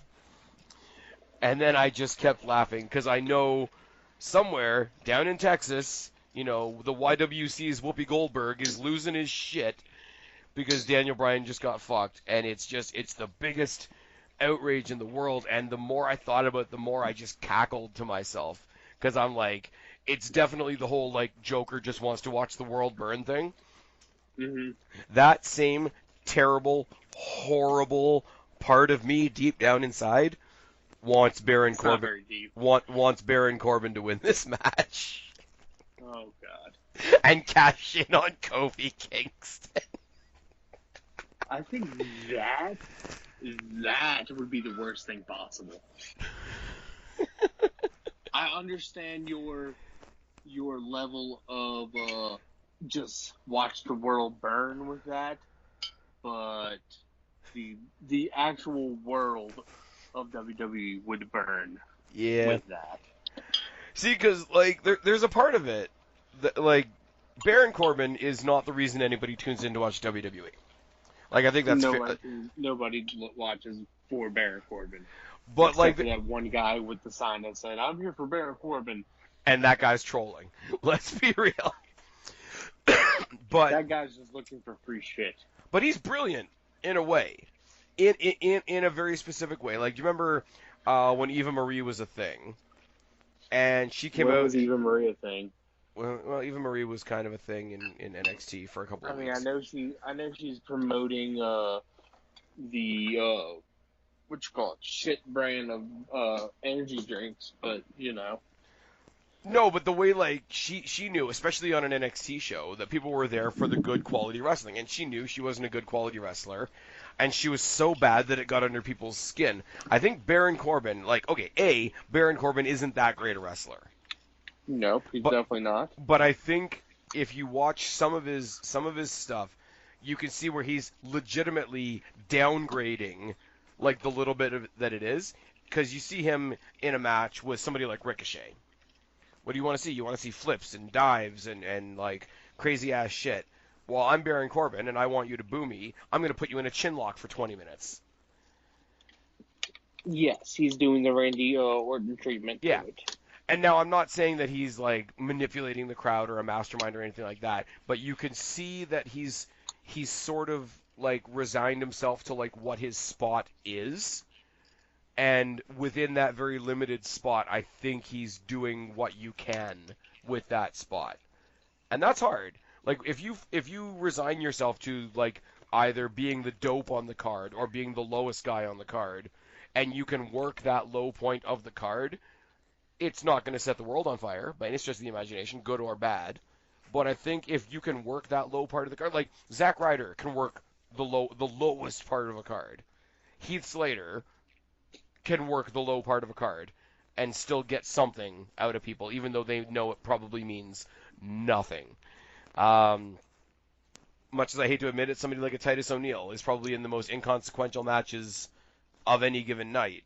But he gets something out of a certain group of the fans or whatever. I think Baron Corbin is doing the opposite of that and taking what people see as his detriment and, like, exaggerating that detriment to drive people more nuts. It's good.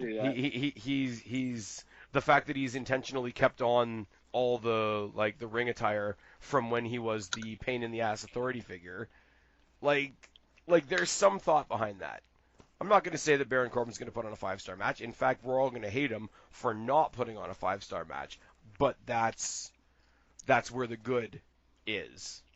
And I'm not even a huge fan of his, to be real. I just want to see him, like, end of days on Kofi Kingston. If Money in the Bank, if the Money in the Bank pay-per-view ends with an end of days on Kofi Kingston on the title belt, he gets his ass handed to him by Kevin Owens. Kevin Owens gets disqualified.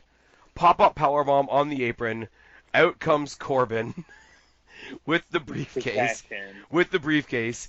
Deep six on the briefcase. End of days on the belt.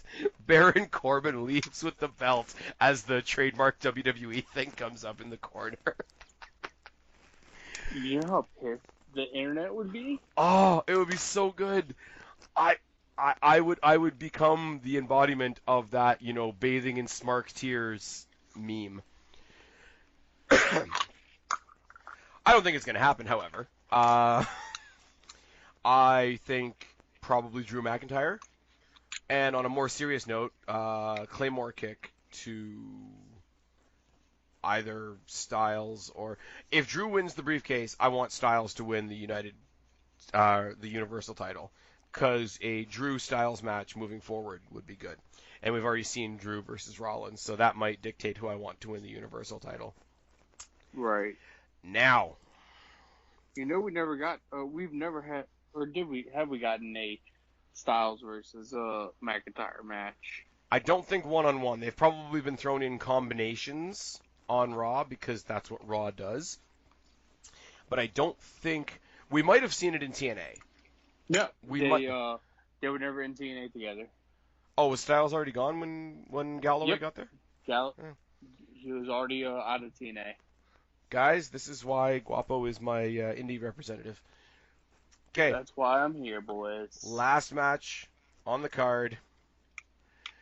And we're going to actually talk about the match really quickly, and then we're going to get on to something else.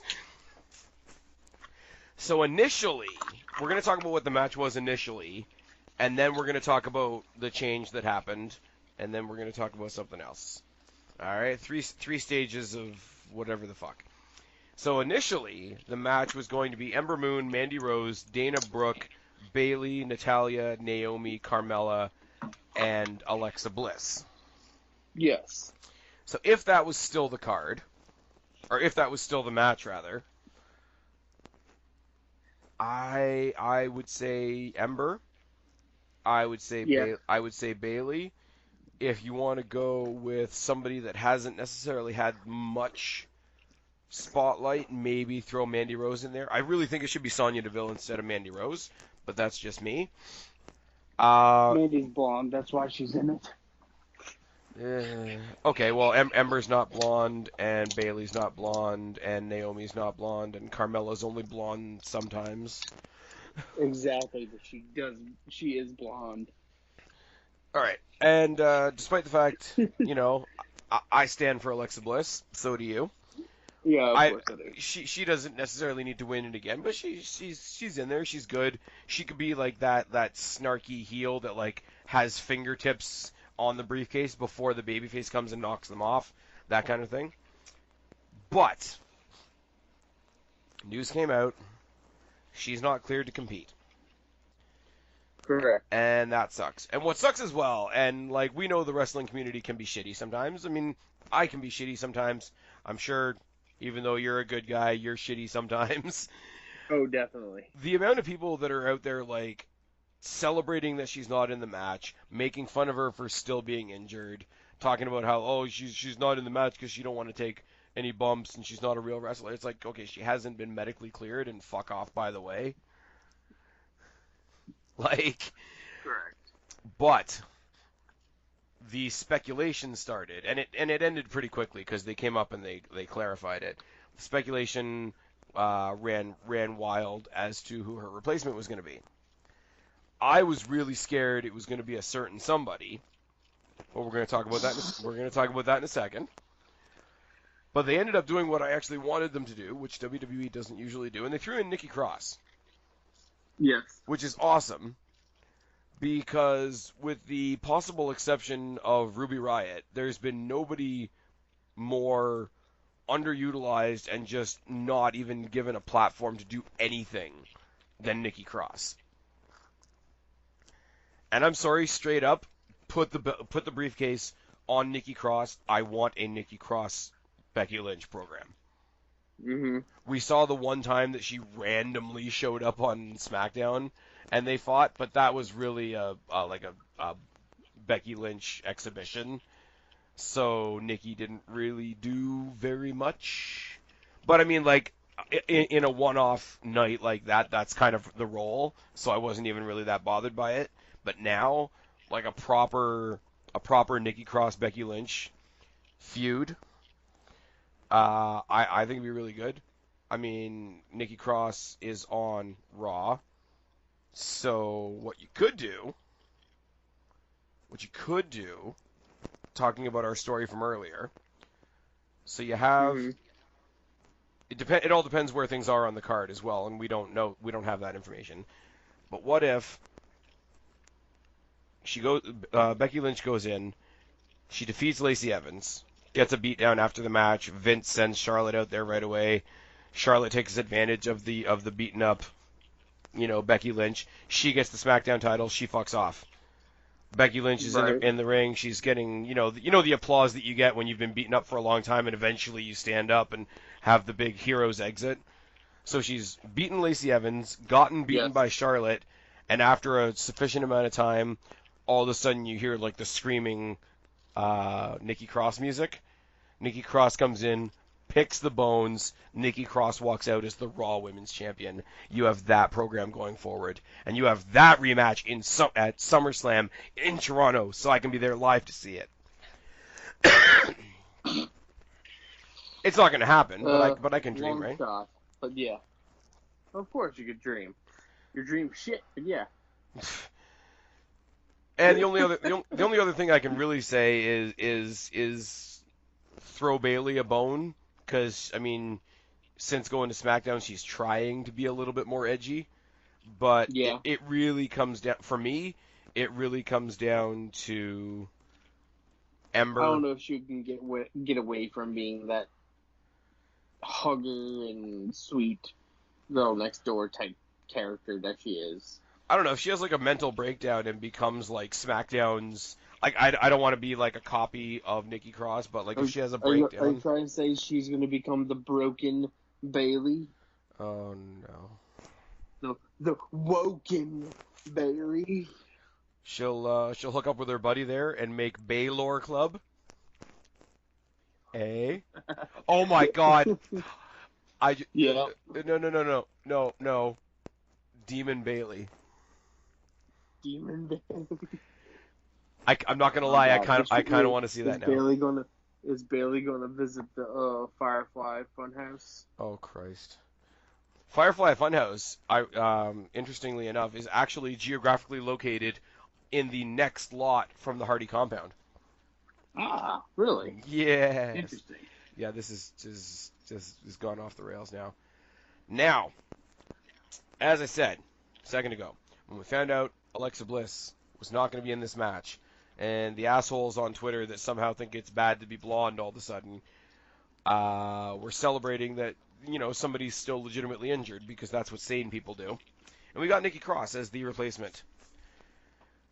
Who? Yes. Guapo. You know me. I do. You know how I think. I do. You know the kind of things that bother me in wrestling. Stuff and things. Stuff and things. Who do you think I was hoping, praying, would not be the replacement?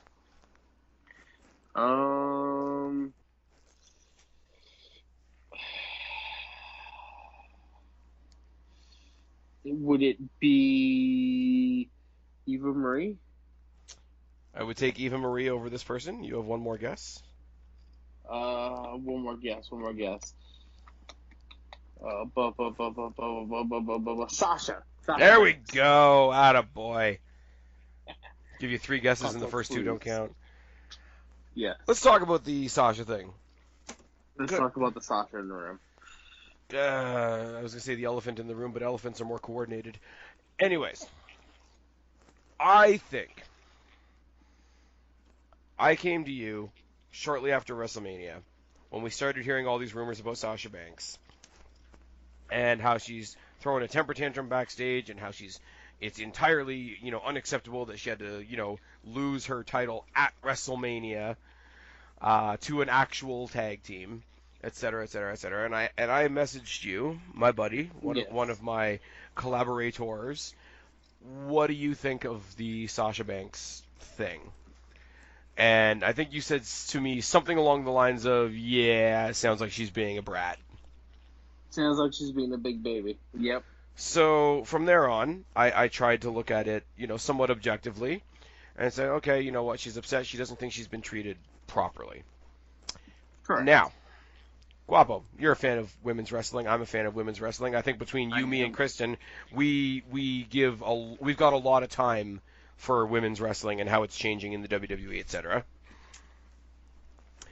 There are a lot of women in the WWE that could make the statement that they haven't been given a fair shake and a fair platform within the WWE. Yeah. Who would you put on that list? Who hasn't been given a fair platform? Yeah. Oh shoot, what's her name with Titus? Dana Brooke. Dana Brooke. She has never been pushed heavily. And any of the Riot Squad, really. And either are, yeah, or even Mandy and has never gotten a massive push. Nikki Cross. I mean, they haven't done anything with her, let alone being able to judge, right? Hell, they haven't done anything with Natty in the past couple years. Well, yeah, exactly. Considering what a leader she is in the locker room, little small things here and there. Not that she's the greatest in the world, but I think somebody that's incredibly underrated these days is Alicia Fox. Yeah. I mean, like I say, not going to set the world on fire, but she's been there a long time, and she's got sort of the Natty reputation of like. I mean, she's definitely the most tenured women's wrestler in the company, other than probably Natalya. Yep. You could make the case for Asuka, because she's seen a bit of gold, but not very much. Yeah. And she literally got pushed aside for some storyline. Would you put Sasha Banks in that list in any way, shape, or form? Nope. I want to, because originally we were going to do a video on this, like, okay, cards on the table. You guys that have been watching me for a while know that I was promising a video on this topic a while ago, actually, and I had all the notes done up. Guapo and I could not find a common date, etc. But basically, I went at it from the mentality of the biggest example of who's pushed and who's not is who makes it to pay-per-view. And so what I did was I started in NXT.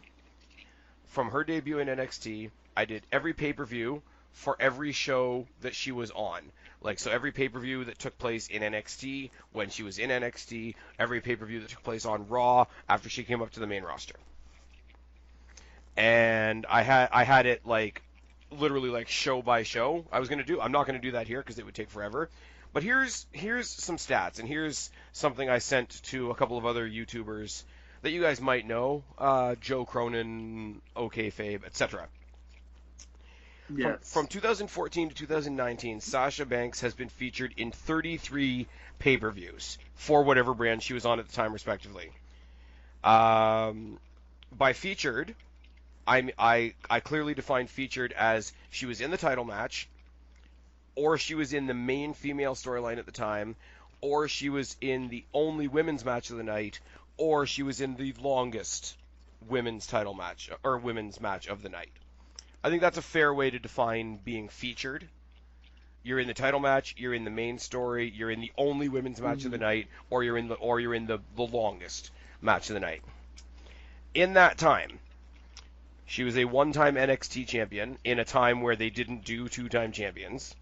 Four-time Raw champion, one-time women's tag team champion. Title reigns totaling approximately 260 days as a champion of some kind. She was the first NXT women's champion of color. She was the first women's main event for both NXT and Raw. I think. No, that's not true at all. Oh, sorry, for a pay-per-view. She was the first women's main event of a pay-per-view for both NXT and Raw. She was in the first women's Iron match for both NXT and Raw. She was in the first Women's Hell in the Cell, the first Women's Royal Rumble. She spent 54 minutes and 46 seconds in the first ever Women's Royal Rumble, so she was the Iron Woman of 2018.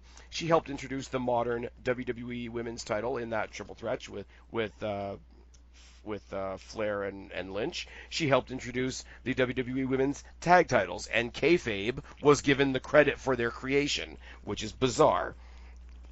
She was the first ever Women's Tag Team Champs of the modern era. She rarely takes a pinfall in tag team losses, meaning if she does lose, her partner takes the pin.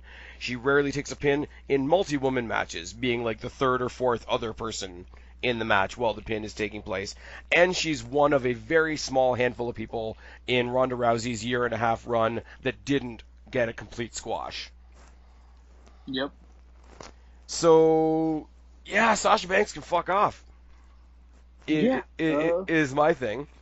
Now, putting the stats aside, she's pissed off that she had to drop the titles when she thought she was going to hold them for a long time. I.e., a storyline in wrestling changed. Mm-hmm. How? Now, the fact that she's pissed off the fact that she's pissed off the storyline change is bizarre. The fact that she's pissed off about a tag team title storyline changing makes even less sense, because she says she's not in it for herself. She just wanted to create these tag team titles so that there'd be more opportunities for more women on the roster. Now, that doesn't work on two levels, I don't think. A, she is a multi-time women's champion, so she is a main eventer in the female context. Fair to say? Yes. Tag team titles, by definition, are mid-card titles. They are something for the mid-card to do while the main eventers are fighting for those main card titles. So if you've got a pair of main eventers holding those mid-card titles, how are those mid-card titles supposed to serve the mid-card?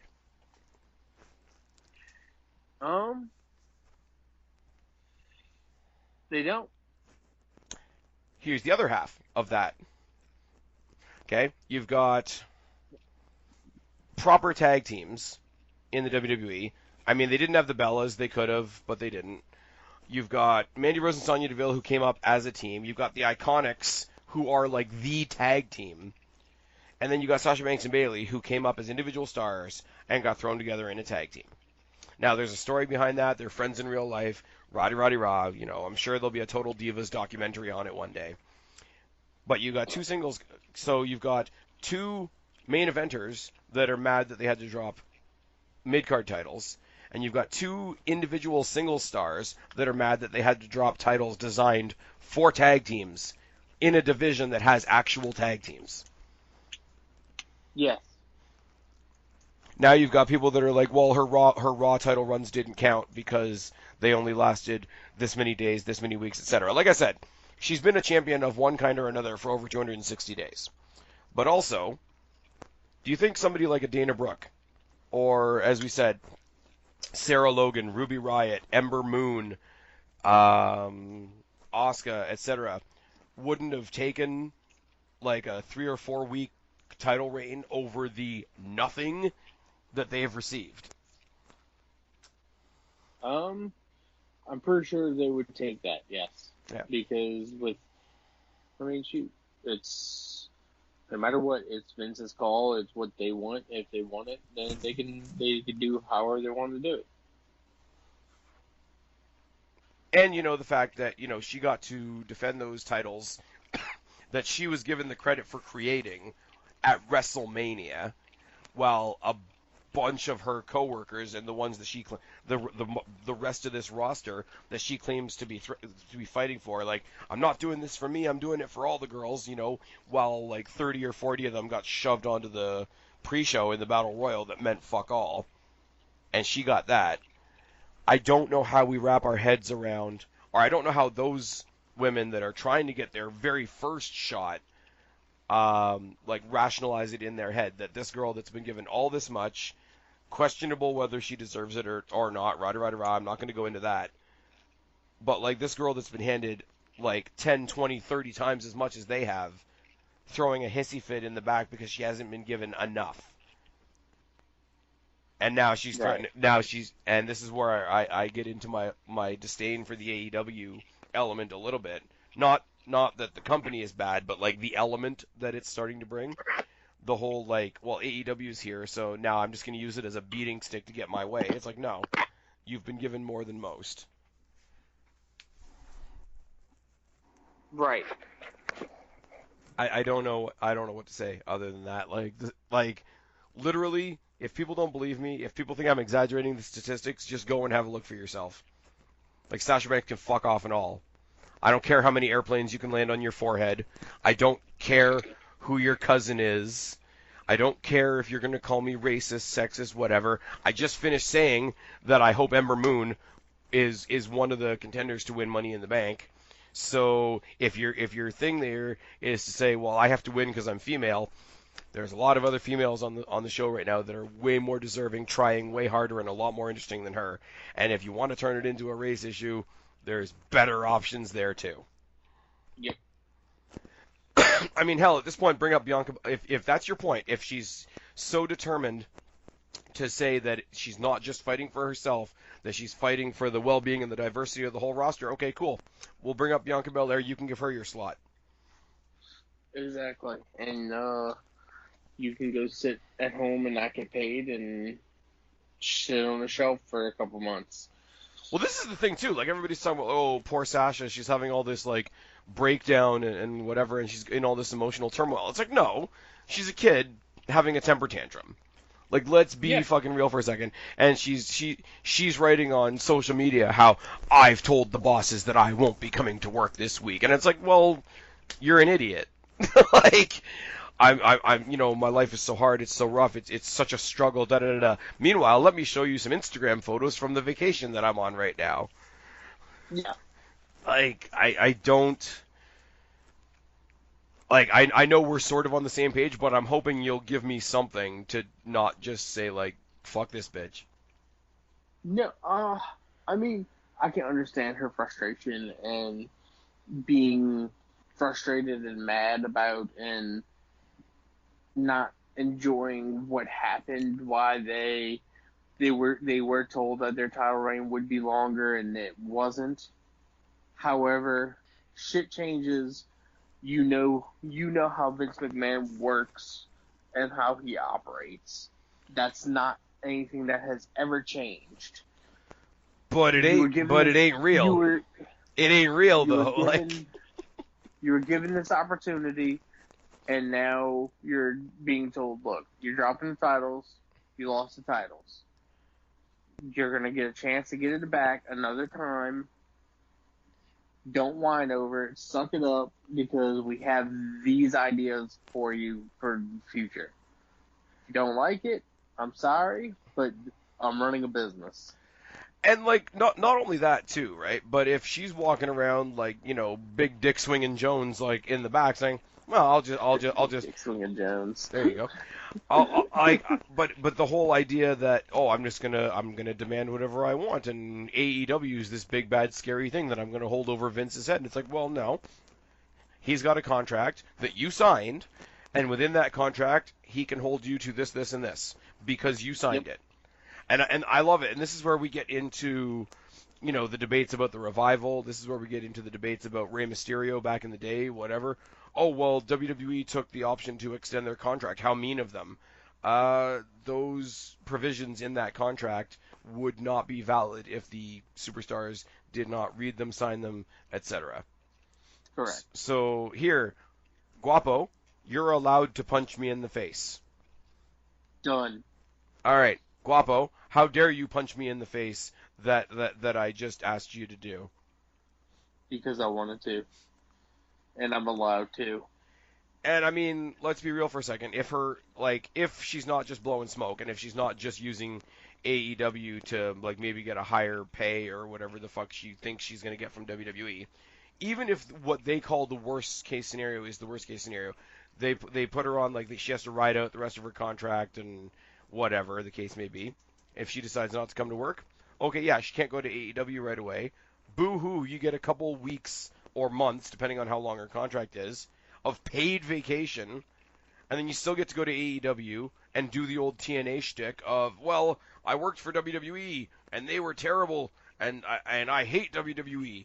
Cheer for me. See, that's actually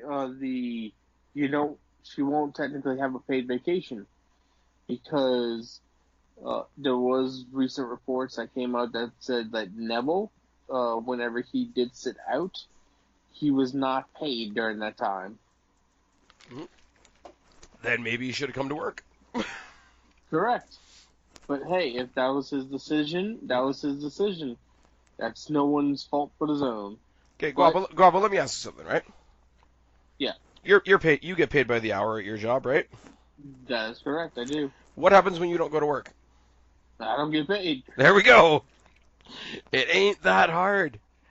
I mean, I know she's got like the big forehead, so there's like a little bit of like extra atmosphere and sun getting to her brainstem, but like, you don't work, you don't get paid.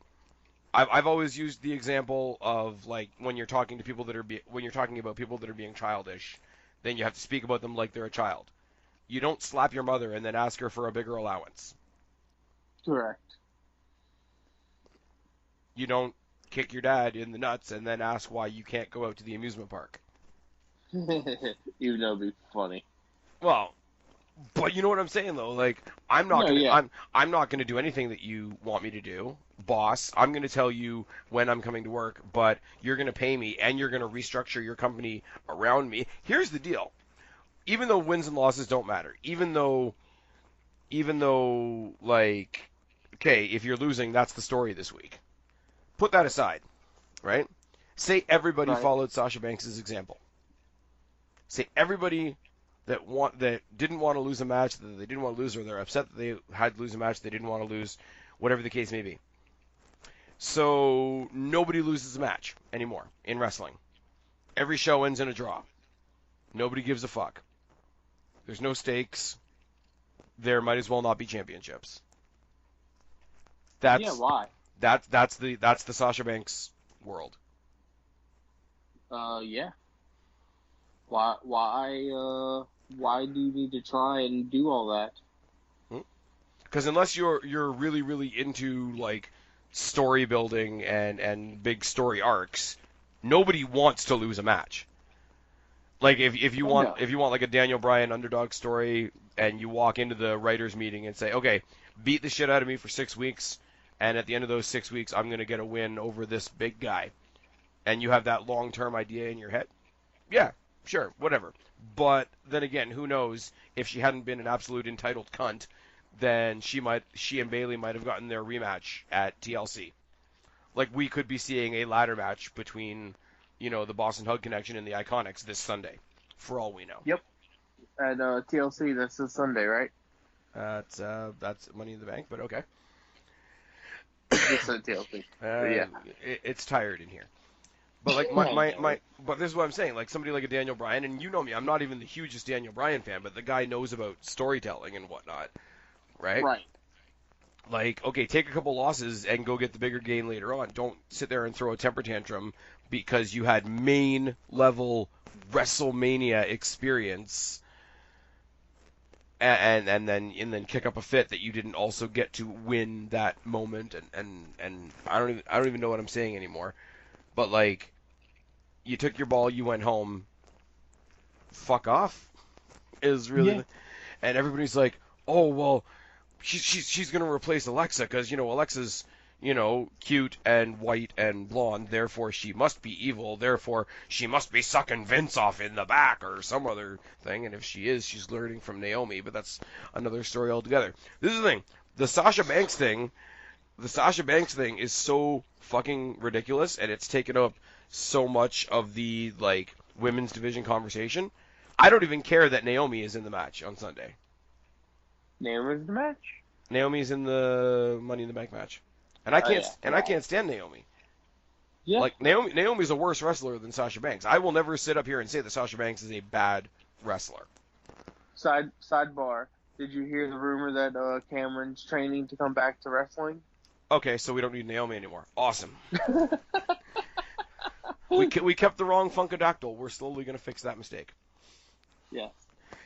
But no, like in all seriousness, like people know I've said it forever. It's become a joke at this point. I can't stand Naomi. I don't think she's that great a wrestler. I don't think she's entertaining. I don't think there's anything redeeming about her on my television whatsoever. Sasha Banks doesn't have any of those things going against her. I think she's a decent wrestler.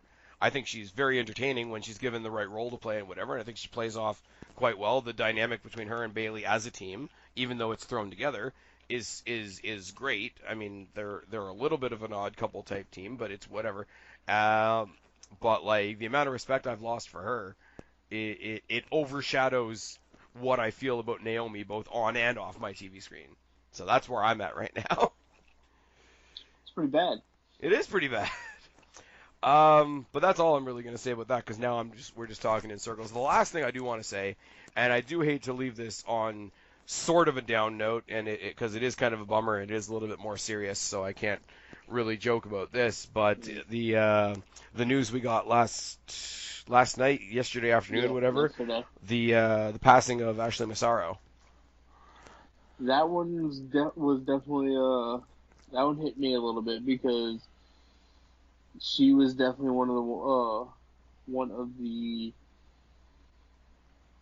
female superstars that I definitely enjoyed. Yeah. It's funny though, because she wasn't in WWE, and like the circumstances of her passing away are still very much, as far as I know, still very much under some kind of investigation. I mean, I know I know they've ruled out criminal activity. Yes. There has been the last thing I heard. There's been some conversation that it might have been a suicide situation. I don't want to touch on that because that's only speculation, and that's not a topic I want to tackle. That's a topic that requires a level of tact that I don't have at 10 to 1 in the morning. But if you look at somebody like Ashley Massaro and you see all the stories that are coming out today, like everybody that you would think of ever working with her coming out talking about how great she was and whatever, the fact that she was only 39, like, for on a real tip for a second, that means she's 2 years older than me.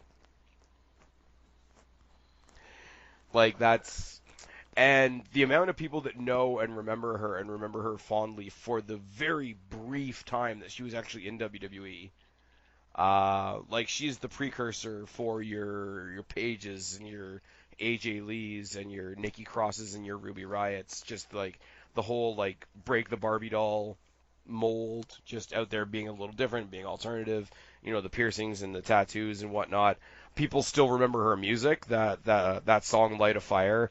Other than China, I think she was one of the first women to ever have like a really pronounced set of pyro in her entrance. Not much to say really, other than it just really sucks. Like, if it does end up being what some people are saying it is, then it becomes one of those things you can't really wrap your head around in any way other than like really like sympathy, but like sympathy that's too late. Yeah. I don't know. It really sucks. People that want to have a much more well thought out and well spoken view than I'm giving right now in my really, really tired state, I would suggest finding Trish Stratus, Maurice, and Tori Wilson have all put like really, really detailed and great at lengths, just different things about Ashley Massaro and her contributions and whatever, and that's I mean, you don't want to hear about it for anybody, really. I mean, there's been stories going around this week about, you know, the health issues with Ric Flair again.